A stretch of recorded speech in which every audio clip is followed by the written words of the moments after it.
Добро вечер во емисијата 360 степени на Алсат. Темата за вакцините против COVID-19 во Македонија полека се поместува од прашањата зошто ги нема, кој е одговорен за тоа, кога ќе дојдат, кон прашањата дали вакцините се безбедни и колку луѓе се подготвени да се вакцинираат. Во анкетата што денеска ја објави Институтот за демократија, половина од граѓаните на земјава рекле дека би се вакцинирале, 34% одговориле дека не би се вакцинирале, а 16% се уште се двоумат. При тоа, најголем дел, 39% бија примиле вакцината на Pfizer, па 21% Sputnik V. Следуваат Sinopharm и Moderna со 6, односно 5% на преференција. Најмалку посакувана вакцина меѓу анкетираните граѓани е AstraZeneca, која бија одбрале 3%. Од каде вакви разлики во изборот на вакцините и дали ваквите ставови на граѓаните имаат научна и практична подкрепа? Има ли простор за загриженост кај помладите од 60 години кои во соседна Србија ја примија вакцината на AstraZeneca, особено откако Германската комисија за вакцини вчера излезе со препорака оние што примиле една доза од AstraZeneca, а се помлади од 60 години, по 12 недели да примат втора доза од mRNA вакцина, какви што се оние на Pfizer и на Moderna. Наши гости вечерва се Александра Грозданова од Националната техничка група за COVID-19 вакцинација и Ирина Пановска-Ставридис, медицинска директорка на Универзитетската клиника за хематологија. Останете со нас, дебатата почнува за кратко.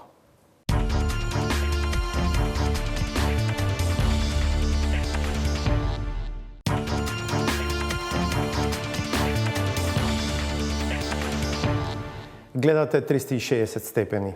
На стартот на процесот на масовна вакцинација против COVID-19 на населението во земјава, сосема очекувано се отвораат дилеми за безбедноста на вакцините. Дебатата која и онака беше присутна ја засилија случаите на згручување на крвта кај лица што ја примиле вакцината на AstraZeneca и одлуките на неколку држави да ја препорачаат оваа вакцина за лица постари од 60 години. За ова вечерва ќе разговараме со председателката на Националниот комитет за имунизација, професорка на Фармацевскиот факултет при УКИМ и член на Националната техничка група за COVID-19 вакцинација Александра Грозданова, која е на онлайн врска. Добро вечер и добро дојдовте, професорке. Добро вечер, благодарам на поканата. Во студиото со нас е медицинската директорка на Универзитетската клиника за хематологија, вонреден професор на Медицинскиот факултет при УКИМ Ирина Пановска-Ставридис. Добро вечер и добре дојде и за вас. Добро вечер, благодарам на поканата. Ќе почнам со вас. Кај вас е хоспитализирана 28 годишната пациентка, која што по вакцинацијата со AstraZeneca во Србија имаше здравствен инцидент. Вие ќе го кажете полното и вистинското име на диагнозата со која што ја хоспитализиравте. Моето прашање би било во каква состојба ја примивте и каква е незината состојба сега? Значи, во вторникот на нашата клиника беше хоспитализирана млада пациентка која што на 21 март се вакцинирала во Република Србија за COVID-19 со вакцината за AstraZeneca. Недела дена после тоа, пациентката почувствувала главоболки, кои што биле неспецифични, еднострани, во неколку наврати изгубила свест и потоа приметила оток на очниот капак од едната страна на лицето.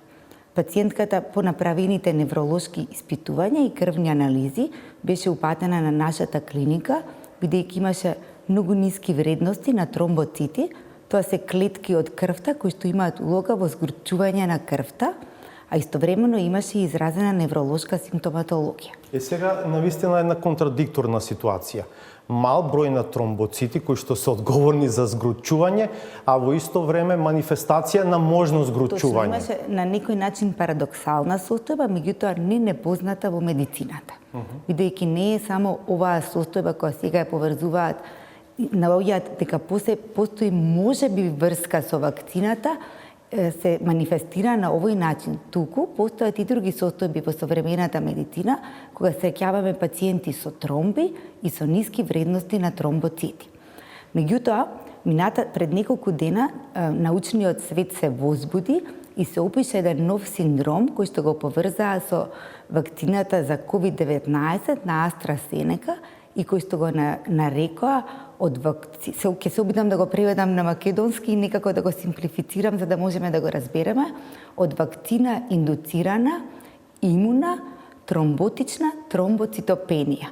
Всушност тоа значи состојба која се јавува од 4 до 21 ден по вакцинацијата со COVID-19 на AstraZeneca, кога кај пациентите се појавуваат тромби и доаѓа до намалување екстремно на бројот на тромбоцити.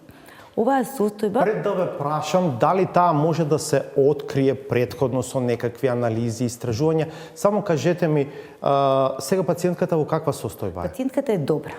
Значи, на пациентката и беше спроведен алгоритамот врз основа на последните светски препораки за овој така наречен нов синдром, кој се уште не е докажана каузалната поврзаност со вакцинацијата за COVID-19 на AstraZeneca и согласно на препораките беше даден адекватен третман. Да, дали се повлече тој оток? Кај пациентката е комплетно повлечена невролошката симптоматологија, пополека почнаа и да растат вредностите на тромбоцитите, меѓутоа се уште е задржана под медицинска обсервација на нашата клиника.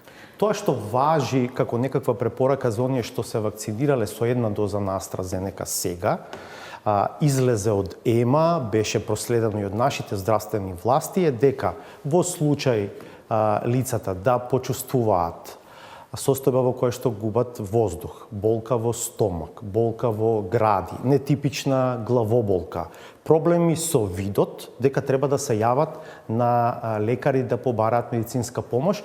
Дел од овие симптоми ги опишавте и кај оваа пациентка која што ја примили, која што сте ја примили. Токму така, кај оваа пациентка се дел од симптомите кои што се беа посочени од страна на експертската група на Пол Ерлих, институтот во Германија, кој што после тоа ги презема и ЕМА, тој синдром кој што го опиша, се точно симптомите кои што вие ги опишавте.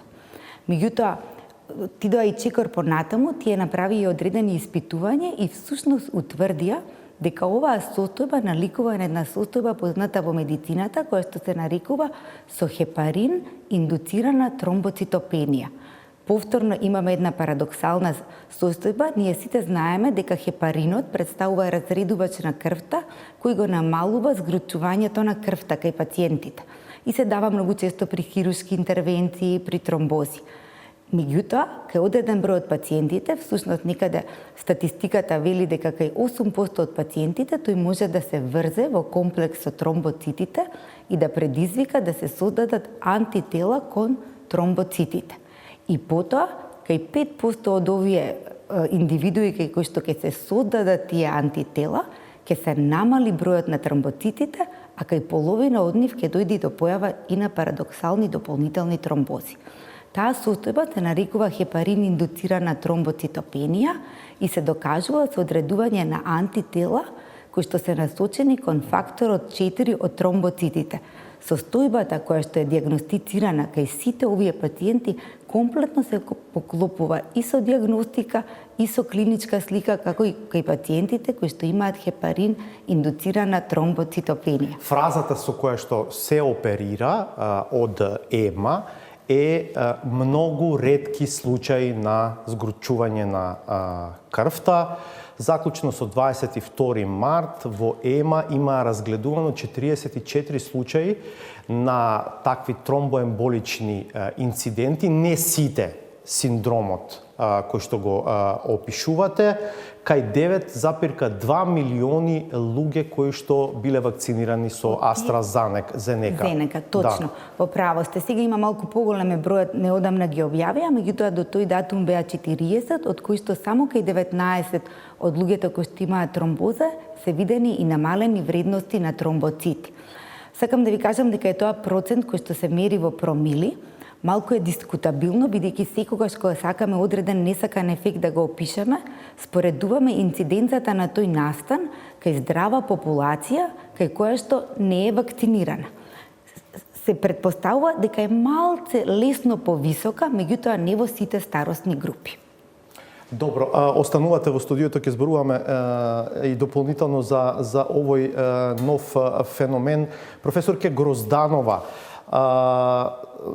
македонските здравствени власти, вас ве вклучувам во дел од групите кои што се одговорни за прифаќањето на дел од препораките кои што дојдоа од германските власти, од канадските власти, решија да бидат внимателни и да останат на генералниот став на ЕМА, кој што вели дека бенефитите од вакцината се многу поголеми од ризикот од евентуална појава на несакани последици, но при тоа рековте дека сепак ќе го чекате финалниот став на така наречениот, мислам дека се вика ПАРК комитет за ризик на Европската медицинска агенција, најавен за следната недела, и дотогаш нема да вакцинирате луѓе со AstraZeneca помлади од 60 години.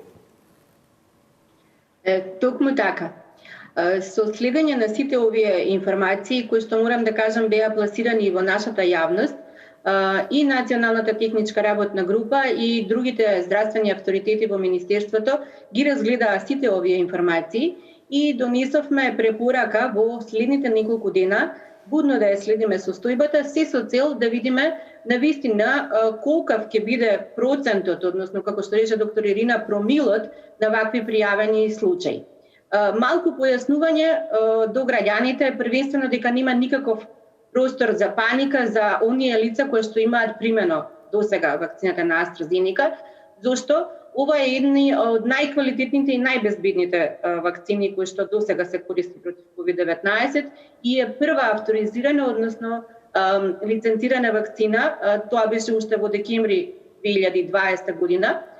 Само за информација, од оваа вакцина на територијата на UK, односно Велика Британија, дадени се повеќе од 11 милиони дози, а на вкупната територија во Европска унија тоа се најверојатно повеќе од 20 милиони, имајќи ги во предвид сите земји кои што ја користеа.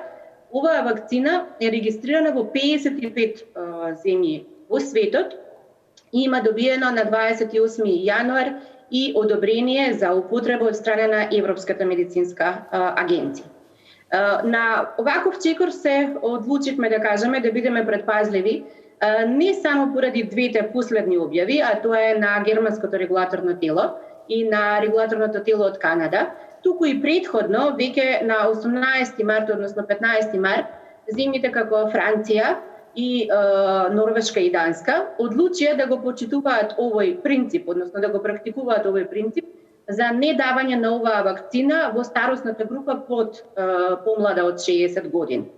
Оваа вакцина претходно мониторингот, односно следењето е толку интензивен и најверојатно заради тоа и всушност толку упатувањето на ваков број на мерливи параметри е многу голем. Знаете, кога ја користите таа вакцина во милионски количини и кога илјадници луѓе се вакцинирани, нормално дека во таа популација ќе се најде и одреден број на луѓе кои што ќе реагираат на ваков начин, со ваква состојба како што беше опишана. Оно што денеска го слушнавме, повторно од германската регулаторно тело, е дека вакцинираните кои што се помлади од 60 години со една доза на вакцина на AstraZeneca се препорачува да не ја примат втората доза на AstraZeneca и таа евентуално да биде заменета со некоја од mRNA вакцините, односно Pfizer и Moderna, но таа препорака повторно останува само во рамки на препораката. Сега сакам да ве прашам, бидејќи, дозволете професорке, бидејќи имаме сепак една значајна популација, некаде околу 10.000, можеби и повеќе, немаме точна возрастна структура на тие луѓе, но беше евидентно дека има голем дел кои што се помлади од 60 години, меѓу нив од снимките и фотографиите кои што стигнуваа од Ниш и од Белград тој викенд кога голем дел наши граѓани беа таму да се вакцинираат. Дали ќе прифатите и оваа препорака која што доаѓа од германскиот регулатор? Дали истата препорака ќе важи и за овие наши граѓани кои што имаат примено една доза на AstraZeneca? Тоа секако ќе биде предмет на разгледување, но да појаснам, втората доза ке AstraZeneca се прима после 3 месеци. Кај оваа популација на граѓани кои што ја прими овој викенд AstraZeneca, првенствено да нагласиме уште еднаш, влегуваат на групата од преку 20 милиони лица кои што ја примиле оваа вакцина и не постои простор за паника и за загриженост. Свесни сме веќе дека дел од граѓаните бараат информации дали да пијат одредена профилакса, терапија или слично. Таква официјална препорака не постои, осам што на вие го кажавте доколку ги почувствуваат дел од оние симптоми наведени. Главоболка, интензивна болка во абдоменот, во градите, здив, во тој случај да се обратат кај својот лекар. Меѓутоа, до тогаш, апсолутно нема никаков проблем во однос на користењето на оваа вакцина и да потенцирам според нашиот национален план, AstraZeneca почна да се користи кај граѓани над 77 години. Оваа старосна возраст како ќе ја вакцинираме ќе се спушта и имаме доволно време да ги разгледаме сите овие препораки, се со цел да бидеме сигурни и предпазливи кога ќе ја препорачаме оваа вакцина и во категоријата на возрастни од 60 години. Морам да напоменам дека неколку европски земји се уште без никаков проблем ја користат оваа вакцина кај оваа старосна група. Дали имате информација дали освен 28 годишната пациентка која што е хоспитализирана на клиниката за хематологија, има евентуално и друг кој што ја примил AstraZeneca се јавил со некакви нус симптоми? До нас официјално нема дојдено такви информации. Овој случај со девојката беше пријавен и во регулаторното наше тело во Малмет. Јас ги побарав податоците од нив. Досега во принцип, осам овој случај, официјално не е пријавен ниту еден кој што е во асоциација со примање на AstraZeneca. Претходно се пријавени во однос на вакцинацијата која што се случуваше кај нас, неколку несакани реакции од Pfizeровата вакцина и неколку од Спутник.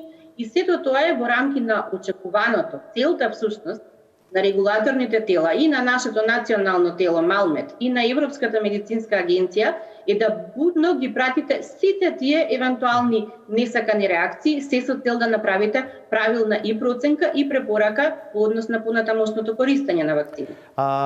Вие споменавте во изминатите неколку дена кај нас со AstraZeneca се вакцинира население постаро од 77 години.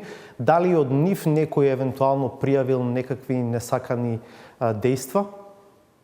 Во вакциналните пунктови, таму каде што имаме контакт ние и кои што рапортираат до нашата техничка група, воопшто немаме пријавено такво нешто, а како што ви споменав, се обратив и до Малмет и до денеска немаше официјална пријава за некој несакана реакција. Оно што граѓаните во комуникација со своите лекари го кажуваат, тоа е некоја блага болка на местото на апликација и евентуална состојба на малаксалост и некоја субфибрилна состојба 1 до 2 дена после примањето на вакцината. Но официјална пријава за несакана реакција од вакцината на AstraZeneca немаме. Благодарам, останувате на врска. Сакавте да... Јас би дополнила дека овие неколку дена прегореа службените телефони на клиниката за хематологија. Многу вознемирани луѓе кои што примиле вакцина изминатиот викенд во Белград се јавуваат, меѓутоа тоа е лажна тревога. Сега за сега објективно ниту еден од тие кои што се јави нема основа ниту да дојде да биде прегледан на нашата клиника. Јас ја разбирам вашата намера да го смирите населението. Реално, кога ќе ги гледаме огромните бројки на население на глобално ниво во Европа кое што е вакцинирано, навистина се работи за промили на луѓе кои што појавиле некакви несакани ефекти, но од друга страна човечки и секој да биде загрижен за себе и за своето здравје. Кога велите тоа е лажна паника, зошто така велите? Знаете што, затоа што објективно, за жал, нашата земја глобално сме преплавени со лажни вести. И секој всушност се труди да се најде себе си во тој промил. Прво треба да се смени ставот. Вакцинацијата за COVID-19 е нешто најдобро што и се случи на земјината топка во изминатата година. Рачунајте дека целата светска експертска елита се собра и успеа за неполна година да создаде неколку типови на вакцина кои што се навистина единственото оружје со кое што човештвото може да се справи со оваа современа чума. Но што е нерационално, што е нечовечко, нехумано во еден ваков став? Што ако јас сум дел од тој промил? А зошто да бидете?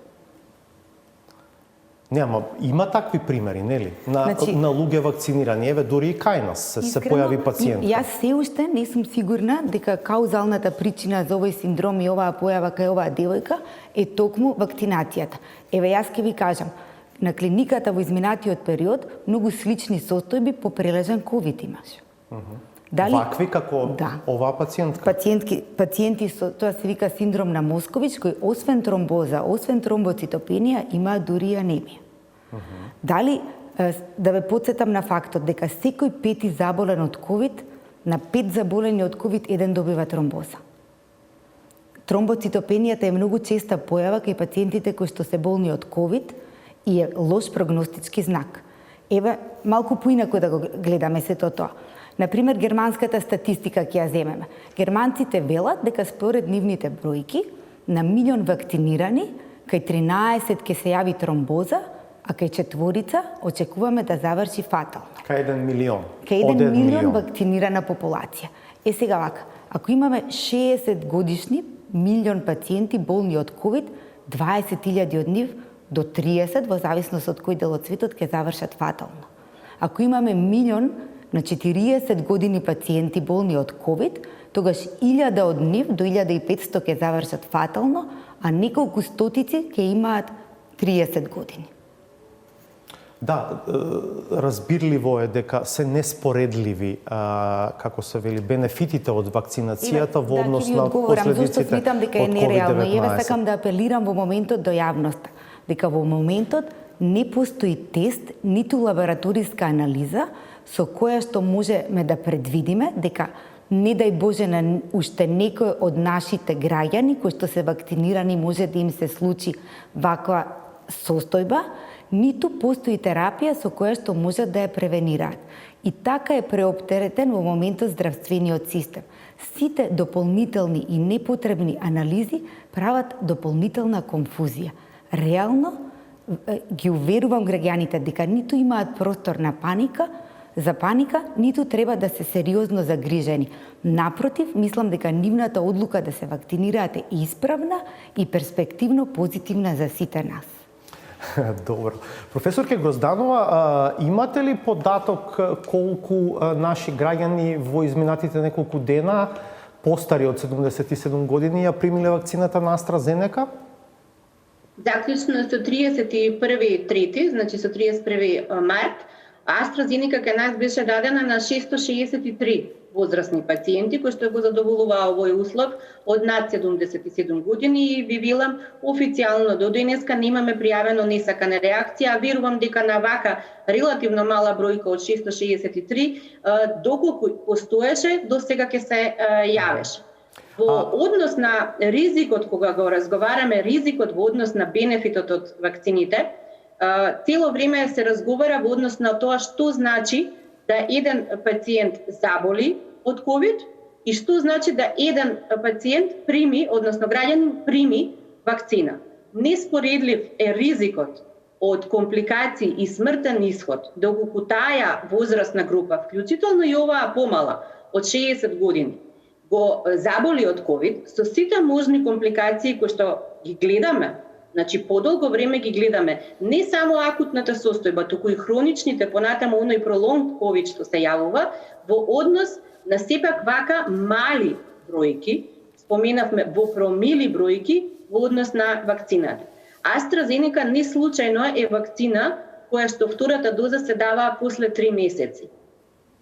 Реализира еден многу оптимален имунолошки одговор, е безбедна платформа за давање, чисто за споредба на нашите граѓани.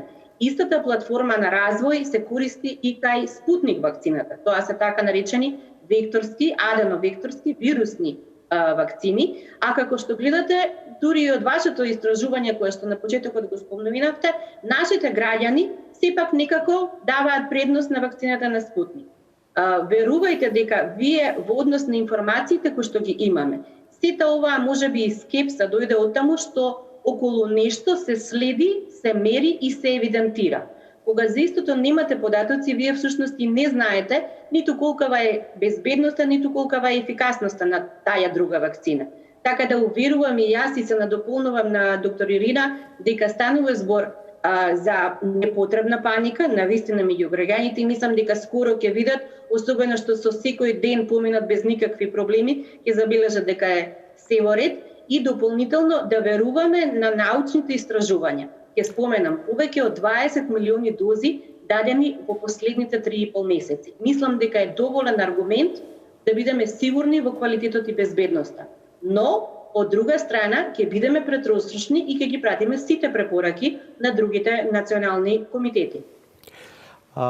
Предпоставам дека делумно како последица на ставовите кои што во јавноста ги изнесува и сознанијата дел и од нашите експерти како професорот Петличковски за тоа дека да речеме кај луѓе кои што прележале COVID-19 имаат антитела, по примена само една доза на вакцината, конкретно на Pfizer, нивниот, да речеме, апарат на кој што ги мерат антителата не може да го мери нивото на антитела затоа што оди над горната максимална граница. Се појави една дилема дали тие што прележале COVID-19 прво кога треба да се вакцинираат и второ дали треба да примат втора доза од вакцина. Што би рекле вие, професорке?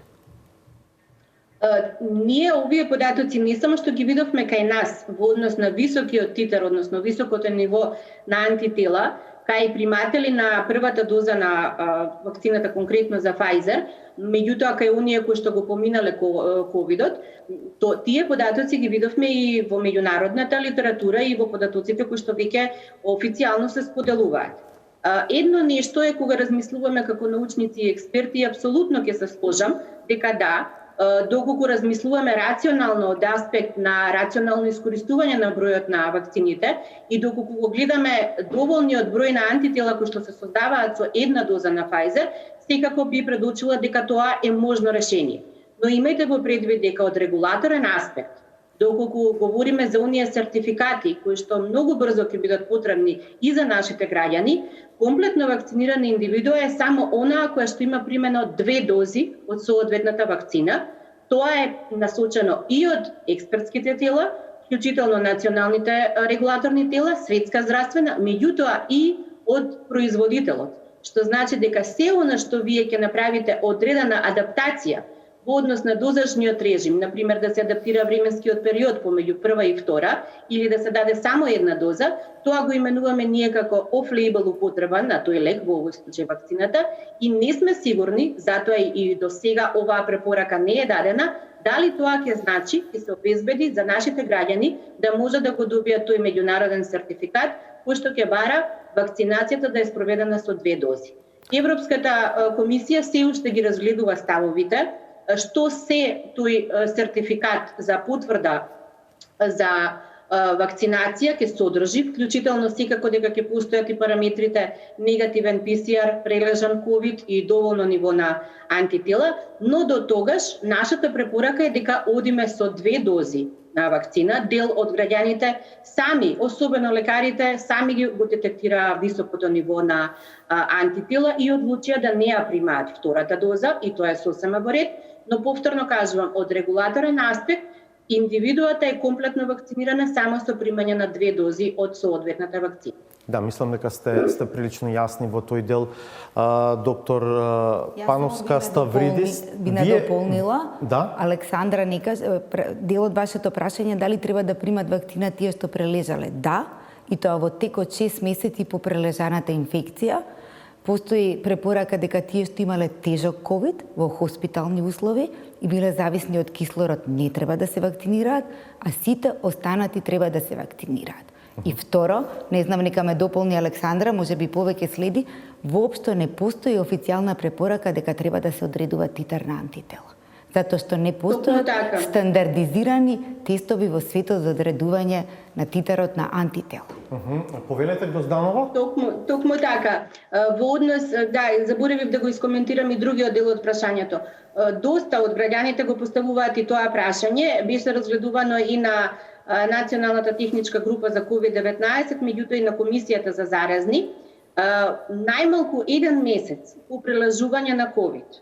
Меѓутоа, може да се вакцинирате и треба, препорачливо е да се вакцинирате. Меѓутоа, индивидуалниот пристап сепак е одлучувачки, затоа што не сите пациенти подеднакво исто го прележаа ковидот.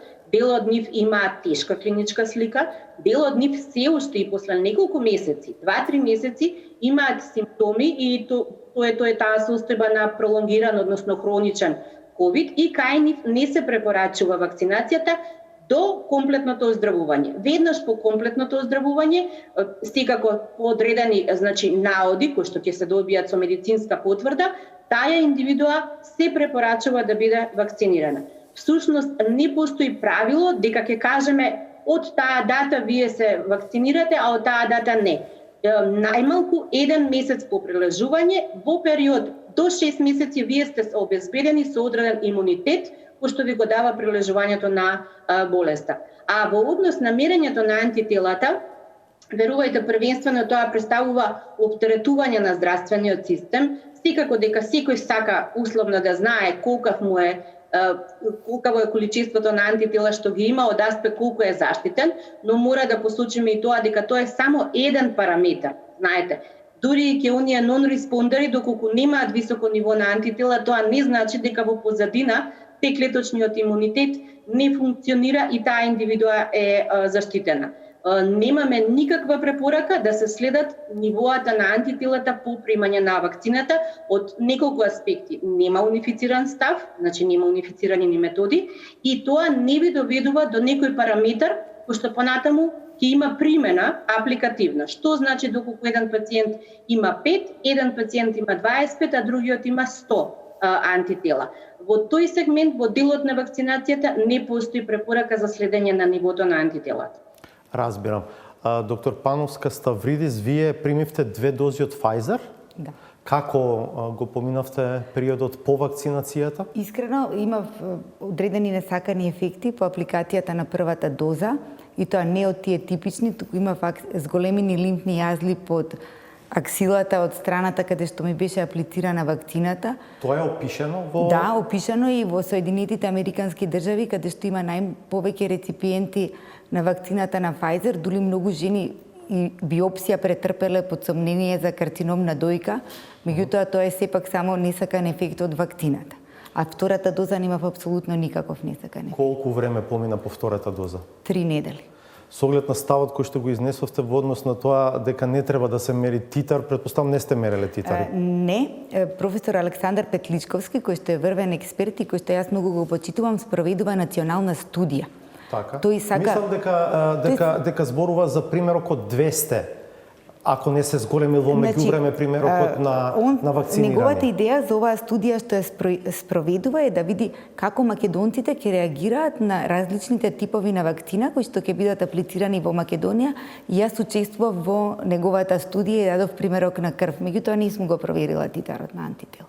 Јас повеќе верувам во те клетките кои што ќе паметат и ќе бидат многу подолго присутни во нашето тело отколку Б клетките, односно антителата. Искрено сакам да кажам еден податок кој што е малку храбрувачки. Правени се испитувања, меѓутоа се ова на ниво на научни студии кај луѓе кои што пред 10 години и подолго прележале од другите коронавируси инфекција и со строги научни испитувања утврдено е кај тие луѓе дека се уште постојат специфични Т клетки насочени кон коронавирусите. Ако ова е правило и за овој коронавирус, тоа е многу позитивен сигнал дека всушност имунитетот ќе трае доста подолго од тоа што го мислиме, бидејќи денеска се уште не се знае колку долго ќе трае имунитетот постигнат со вакцинацијата. Да, професорке Грозданова, како на дополнување на ова што го зборува вашата колешка, за сега нема некаков официјален став за тоа дали овие луѓе кои што сега оваа година се вакцинираат против COVID-19 ќе треба и до година да се вакцинираат. Нема официјален став, меѓутоа јас ценам дека многу брзо ќе има развој на одредени настани. Најпрво, еден од сегментите кои што го разгледуваме од аспект на ефикасноста на вакцините е појавата на нови соеви од SARS-CoV-2 вирусот и следењето колку овие тековно користени вакцини ќе бидат ефикасни и кон тие нови соеви и се очекува дека всушност ќе имаме една состојба дека ќе се детерминира епидемиолошкото движење на различни видови на соеви и според нив ќе се дизајнираат соодветни COVID-19 вакцини.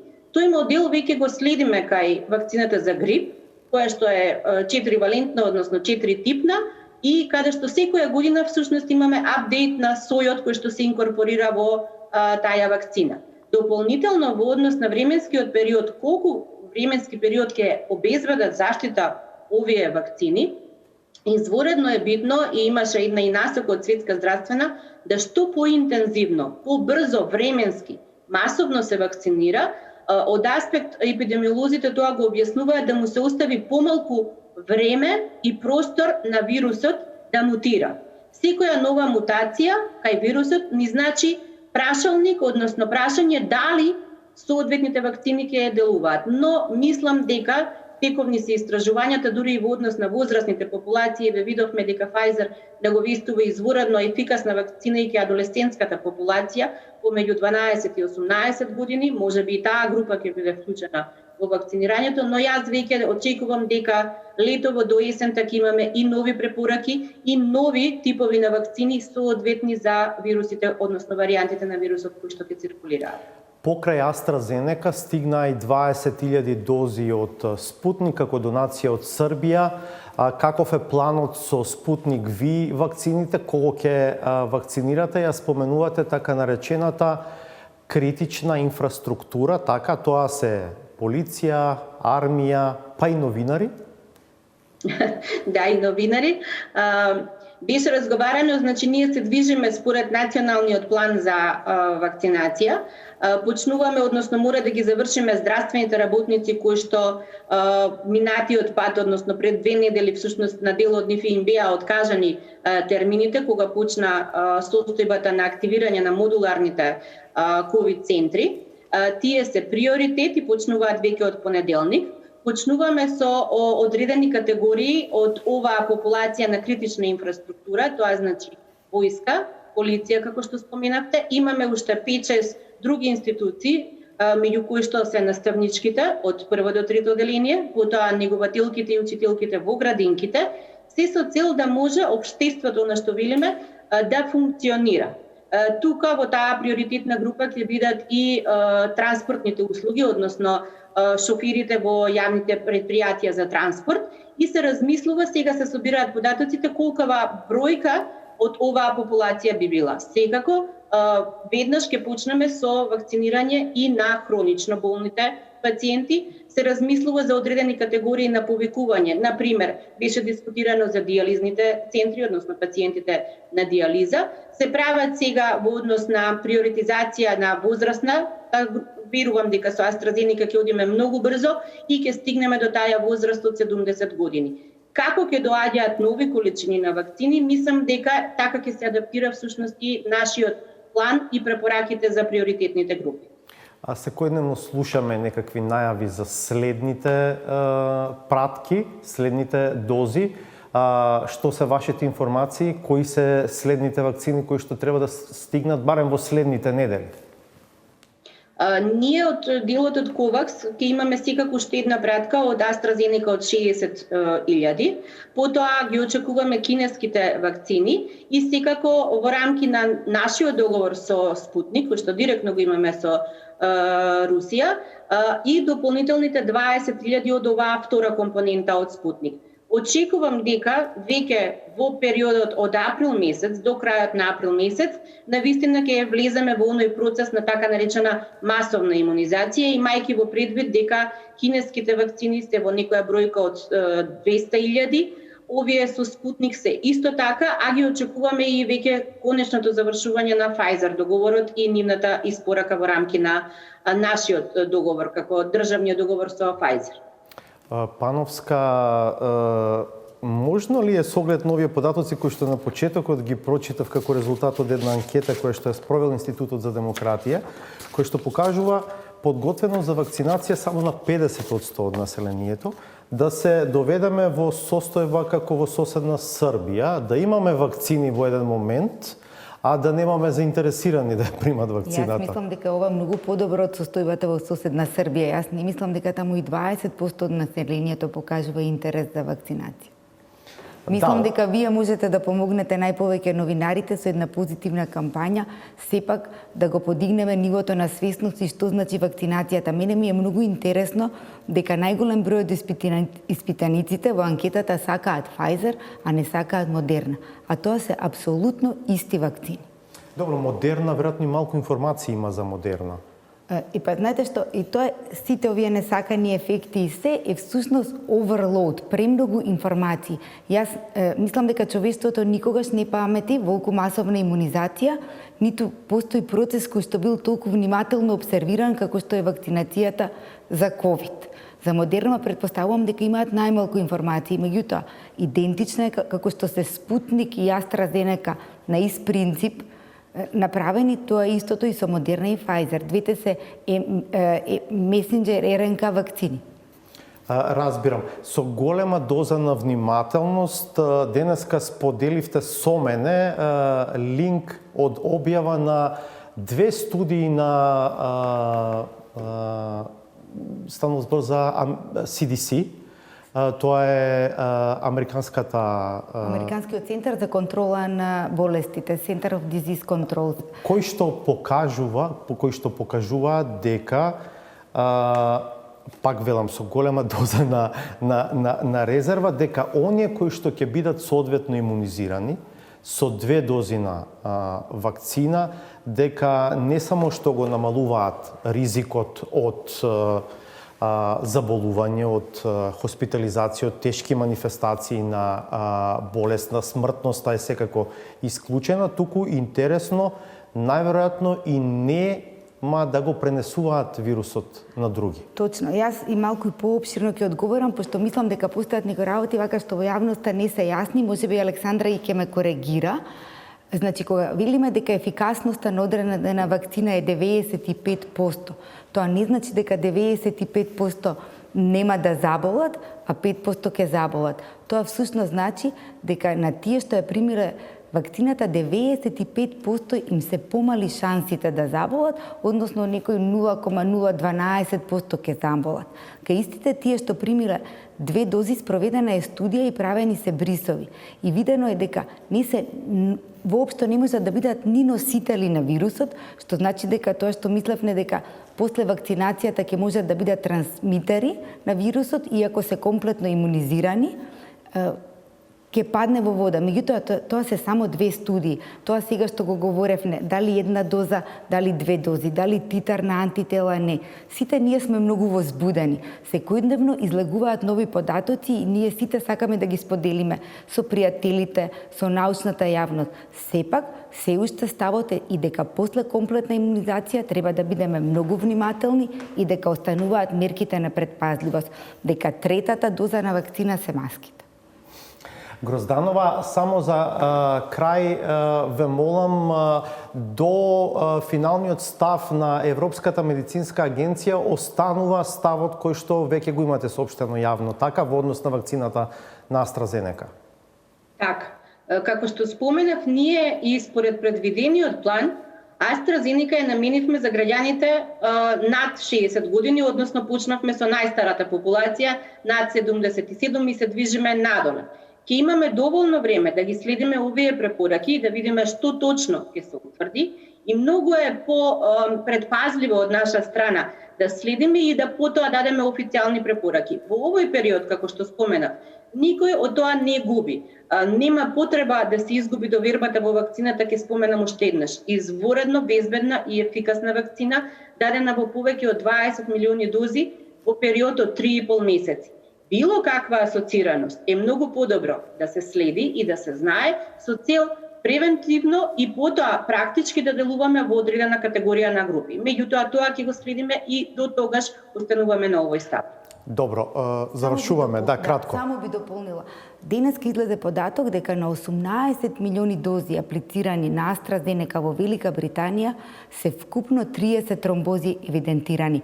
Тоа е помала инциденца на тромбози отколку во здрава популација која што не е вакцинирана. Добро, благодарам и на двете што бевте мои гости вечерва. Остануваме да го следиме развојот на настаните поврзан со почетокот на масовната вакцинација кој што се надеваме на вистина ќе премине во масовна вакцинација во еден момент во нашата земја. По паузата е саботажата.